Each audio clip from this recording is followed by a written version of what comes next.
Abusadamente. Abusadamente. Então, gente, estamos aqui hoje. A Thaís vai se apresentar e vai falar pra ela o que ela vai fazer aqui no canal. Oi, gente, eu sou a Thaís, eu sou irmã da Bárbara. Eu tenho duas filhas, tenho uma filha de 10 anos e tenho uma filha de 1 ano e 10 meses. E eu vim compartilhar com vocês as minhas experiências em relação à amamentação. Foram 2 períodos diferentes, né? Tive 2 filhas, mas esse processo pra mim foi diferente. E eu queria compartilhar isso com vocês também. É isso aí. Então, vou ler algumas perguntas e a gente vai aprofundando o assunto, tá? Temos. Alguns médicos do Brasil, principalmente hospitais públicos, não estão preparados para cuidar de nós mulheres. Estão lá pelo dinheiro e porque não gostam. O desejo da mulher não é respeitado. Sinto tanto quando vejo relatos assim, desumanos de verdade. Procuro ajuda, fico feliz por sua filha estar saudável, muito bonita ela. Você concorda que os médicos do Brasil, mesmo em particulares, eles não estão preparados para poder respeitar nossas vontades? Concordo. Inclusive, eu acho que até um conselho, né, que eu daria para as pessoas que querem ter filhos, se preparem para ter filhos. Busquem, procurem um hospital, mesmo se você for querer ser atendido, né, ou se for uma necessidade sua ser atendido pelo SUS, procure um hospital, um médico, um obstetra, né, tenha uma consulta prévia para você conhecer aquela pessoa o máximo possível. Quanto mais informação e mais preparo você tiver, melhor.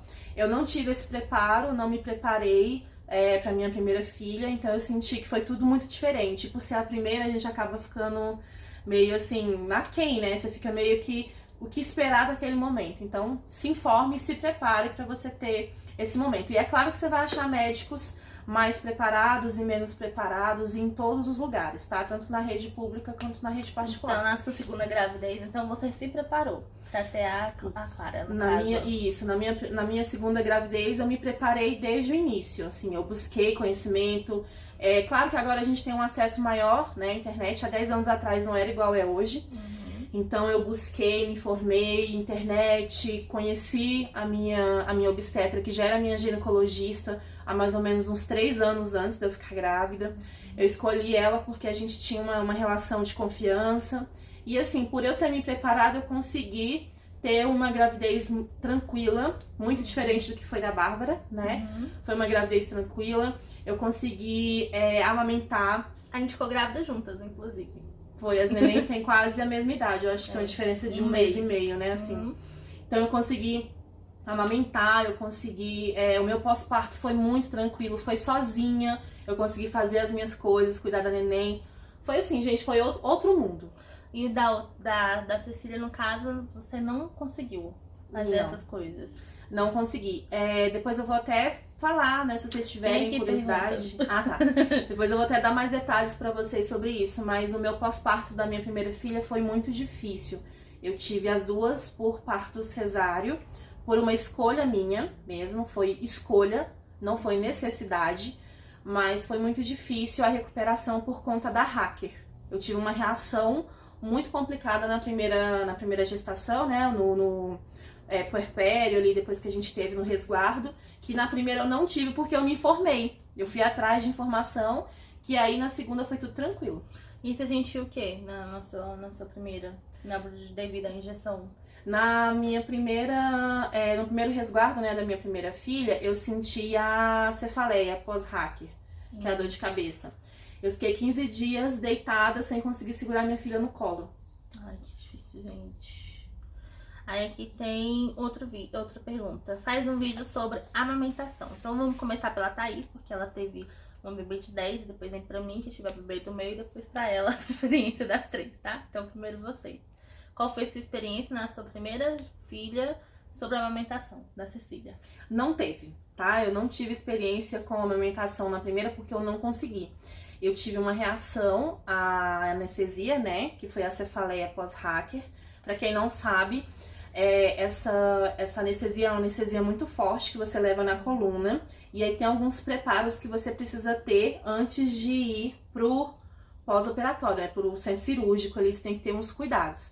Que eu não sabia, eu não fui orientada, eu era muito nova, eu tinha 21 anos na época. Eu não fui atrás, eu não sabia que era diferente assim.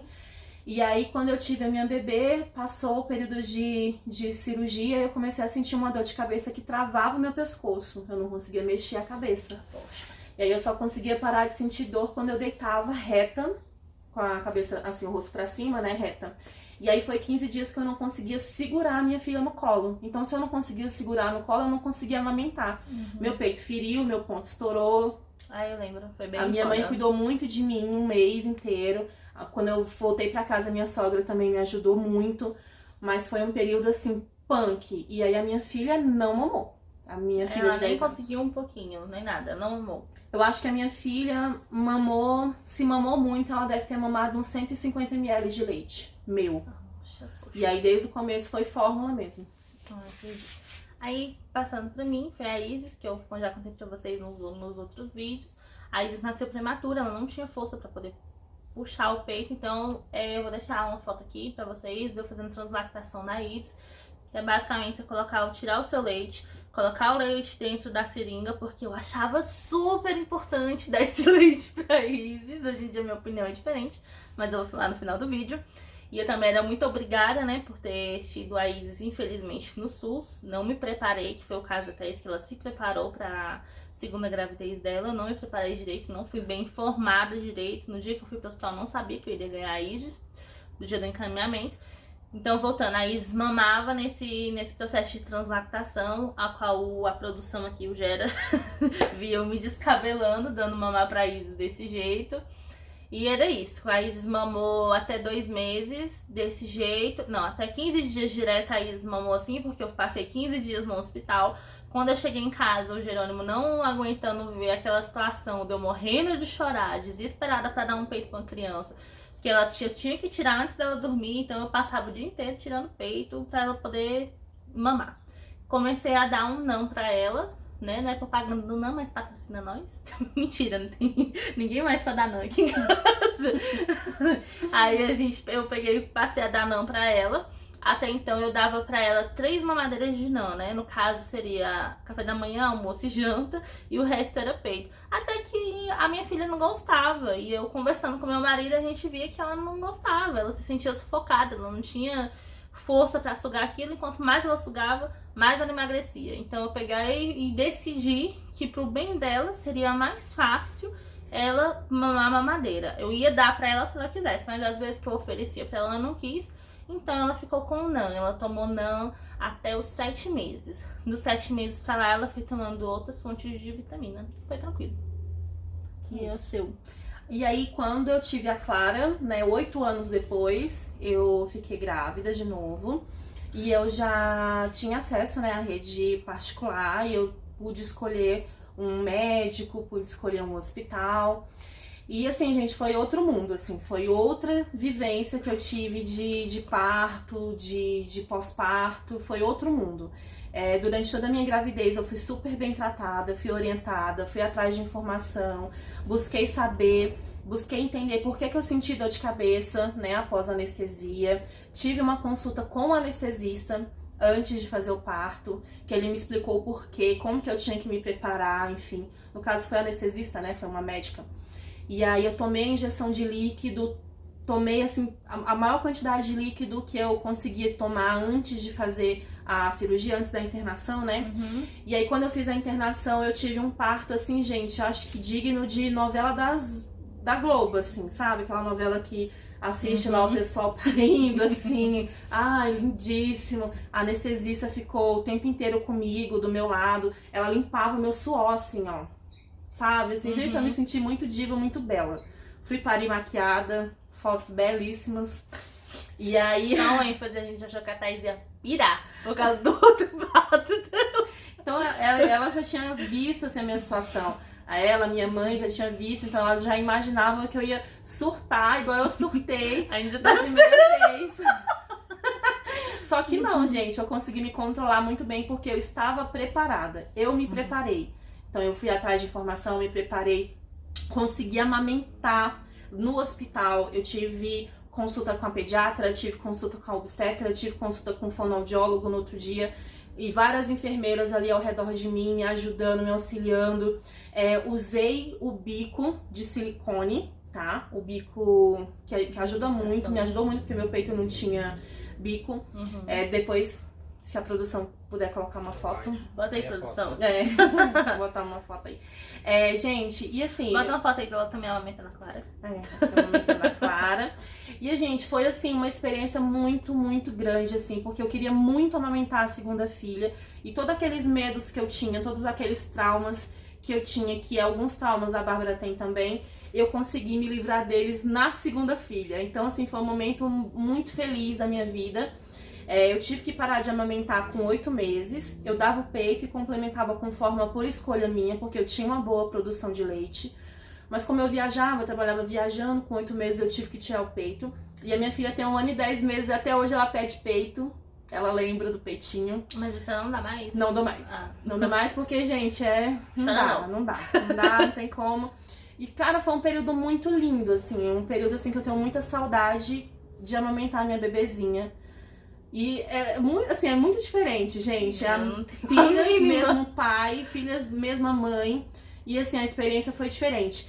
Tanto é que as duas têm biotipos diferentes e são extremamente saudáveis. A Clara mamou no peito e o biotipo dela é de ser uma criança mais magra, né, mais comprida.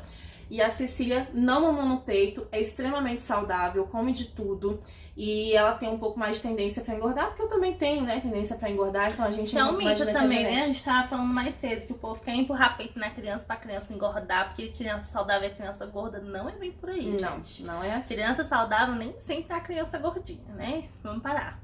Aí aqui também a pessoa tá pedindo, ela teve um bebê há 13 dias e tá pedindo dicas para amamentar. Então, a dica que eu dou pra você pra amamentar é ver se realmente o seu bebê tá ali com vontade de mamar, se você não tá passando tanto estresse, se você já fez o seu tudo pra mamar. Eu tenho minha consciência limpa que eu fiz o meu tudo pra minha bebê mamar e ela não pegou peito, ela não gostava de peito. Então, eu acho que você não pode se culpar por causa disso. Agora, dicas pra amamentar, a Thaís vai dar, porque ela se coisou, fez de tudo, quase botou um ovo pra amamentar. Então, vai lá. Eu fui atrás, eu consegui, porque eu queria, tá, gente? Então, antes de dar as dicas aqui, eu queria dar um recado, né, para as mãezinhas que estão passando por esse período. Se você não conseguir amamentar o seu filho, você não vai deixar de ser mãe dele. Por isso, você não é mais mãe, nem menos mãe, porque você não amamenta ou porque você amamenta. Seu filho, ele vai te amar do mesmo jeito, tá? O que a gente não pode deixar acontecer é a criança ficar com fome, né? A criança passar necessidade de nutrição. Então, você quer mamar, é um desejo seu, você quer, igual eu com a Clarinha. Eu queria amamentar a Clarinha, era um desejo meu. Então, eu fiz de tudo que eu podia. Eu massageava o peito, tomando banho ali, com água quente, tomava muita água, tomar água é essencial, beber bastante líquido, se alimentar bem. Usei o bico de silicone, tem muita gente que não recomenda, não gosta, porque fala que atrapalha, né, a criança depois na pegada. Com a Clara, eu comecei com o biquinho, depois de uns meses eu já conseguia tirar o bico, né? Porque o meu peito inflamava muito, doía, saía sangue. Ela tomava sem. E aí, porque ela mamava sem. Aí, na hora que eu colocava o bico, né, ele ia melhorando, ele ia cicatrizando, depois eu tirava. Então, eu ficava colocando e tirando pra ver se o peito acostumava. Mas ela pegava das duas formas? Pegava das duas formas, porque ela já tinha acostumado a pegar com o bico, tá? Então, o biquinho, gente, foi, assim, uma salvação. Graças a ele que eu consegui amamentar a Clara já do hospital pra casa. Isso é uma super dica, gente. E o seu esposo, ele ficava com nojo do leite? Porque quem tá perguntando isso, eu já respondi isso com o Jair em outro vídeo. Ele não ficava com nojo não, mas ele tem nojo de sujeira. Aí a dica que eu dei foi se a pessoa não tava assim, ficando melada de leite. Porque leite materno, eu até falei pro Jair, já falou, mas eu não sentia o cheiro, mas eu sentia que fedia. Não sei se era uma coisa minha, você sentia que era fedorento. Eu sentia o cheirinho de azedo. Esse mesmo, essa palavra, cheiro de azedo. O que eu dei na outra dica foi que talvez ele não tenha nojo do leite. Talvez ele tenha, tipo, refluxozinho do cheiro. O seu marido sentia? Não, meu marido, ele não é de ter nojinho, assim. Ele não sentia nojo. A gente até brincava com isso, né? Que apertava o peito e xingava o leite. A gente até brincava muito com isso. E eu não deixava me sujar inteira. Então eu usava a conchinha que você coloca. Essa concha é uma super dica, gente. Isso. Eu tive muito leite. A Isis não gostava de mamar e eu tive problema. Eu tive que até me deu febre. Lembra que eu tive que comprar bombinha porque a Isis não mamava, ficava tudo acumulado aqui debaixo, um monte de pedra. E essa concha, ela estimula, né? Fica cheio de leite a concha. E ela é boa também pra não sujar. Eu não gostava de absorvente de peito, não. Você Eu usava? não usava também, não, desde a primeira Ai, gravidez que eu já não fedido. usava. Eu achava muito estranho. Eu só usava em situações muito específicas. Aí eu usava a concha, esvaziava, tinha todo esse cuidado de esvaziar e lavar ela sempre em intervalos regulares. Uhum. E aí eu nunca, já chegou a molhar, mas eu não de melecar tudo e ficar nojento. Aí, então é isso, tá, gente? Mais a limpeza aí. Como foi seu pós-parto, a gente já falou. Vocês tiveram relação depois dos 30 dias? Eu já respondi, foi antes dos 30 dias. E vocês? Eu tive certinho, eu esperei todo o período porque eu queria fazer tudo Nas certinho. duas gravidez? Não, na primeira gravidez foi com 15 dias. Tá vendo? A pessoa é louca. Com 15 dias. Onde tava, né? Eu fui lá em casa. Eu fui lá em casa. Eu saí da casa da minha mãe, fui lá na minha casa onde eu morava, porque eu não morava com a minha mãe. Fui lá buscar Olha alguma coisa só. e aí eu tive relação Então antes. você não estava tão sofrida quando a gente já foi. Ah, mas gente, cara, eu acho que não... Você Uma coisa, outra coisa, outra coisa. Sério, eu continuei sofrida do mesmo jeito. Você teria outro? Não. Já respondi, você. Teria Muito- outras crianças, sim, com Muito certeza. maluca ela, gente. Muito maluca. Talvez por esse problema todo que eu tive com a Isis eu não teria. Então, não. Até o dia de hoje, não. E tu, produção? A produção diz. Mas posso Eu contar dei- uma coisa? eu- Pode falar. Eu dependo muito da barra, né? Que a barra tem uns problemas e tal. E eu acho que não teria pra ter um segundo. Olha. Pressão alta, não sei o que pode agravar uma gravidez de risco. Então, Verdade. bebê é só comigo, né, produção? Pra você Não, mas crescer tem só. que ter igual a Thaís, todo um preparo. Se for assim, né? Claro, se vier, você tem que, né? Agora Mas não vai vir soltar, não, pensar, produção, que aqui preparar. nós se cuida. Gente, mas assim, contar um segredo aqui pra vocês. Cara, eu pensava do mesmo jeito que a Bárbara pensa, tá? Não tive problema na gravidez, a primeira neném, mas o meu pós-parto foi complicado. Eu pensava do mesmo jeito, tanto é que eu demorei 8 anos pra ter outro neném. E quando eu tive a segunda, foi assim, o que me impulsionou a estudar mais sobre, a me preparar realmente, a estar preparada pra ter a segunda. Por isso que eu fui atrás de hospital, fui atrás de médico, pra que eu tivesse a segunda e não passasse porque eu passei pela primeira. Eu já falei isso até pra Bárbara, de repente ela não quer agora e ela não vai querer nos próximos anos. Mas daqui a uns 8 anos, 10 anos, se ela vê que ela tem acesso à preparação, acesso a um hospital melhor, a um médico melhor, com certeza isso vai dar segurança pra ela ter outros, tá? Então, Até o momento de 2020, não. não, eu também nesse momento não. Demorei 8 anos pra ter, então... Vai esperar mais não. 8 pra ter outro? Não, eu queria ter logo, né, gente? Mas ter filho é complicado, né? É caro. E aí, o vídeo foi esse, gente. Acabaram as perguntas. Se vocês tiverem mais perguntas pra gente, vocês podem mandar que a gente responde. Segue a Thaís lá no Instagram. Qual é o seu Instagram mesmo? A Thaís. Não vai estar aqui, eu acho que vai estar aqui ou vai estar embaixo. É, na vai estar em algum lugar. A Thaís faz vídeos muito legais também. Ela vai fazer mais vídeos relacionados a esse assunto. Ela também faz os vídeos sobre gatinhos, sobre pets. Então sigam ela lá, gente. E é isso aí. Segue a gente lá no nosso canal e no nosso Instagram. Tchau! Vamos lá, vai.